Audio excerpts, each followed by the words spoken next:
Shabu, natagpo ang palutang-lutang sa dagat sa Cagayan at Ilocos Norte. Nakaalerto si Jeric Pasilyao.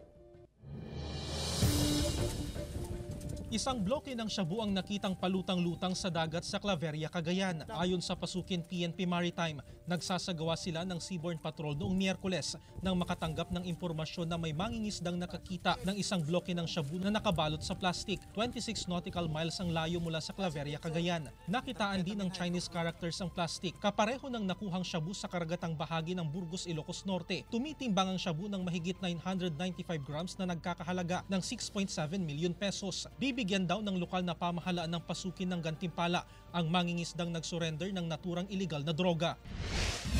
Isang bloke rin ng shabu na halos 7 milyong piso ang halaga ang natagpuan sa dagat ng Barangay Davila, Pasukin, Ilocos Norte, pasado alas 4 ng hapon kahapon. Nabalot ito ng plastic na may markings ng Chinese character. Kaparehas din ito ng natagpuan sa bayan ng Burgos at Claveria, Cagayan na halos magkakapareho ang timbang. Bibigyan din daw ng reward money ang mangingisdang nagsurrender ng shabu. Jeric Pasilyao, 1 North Central Luzon.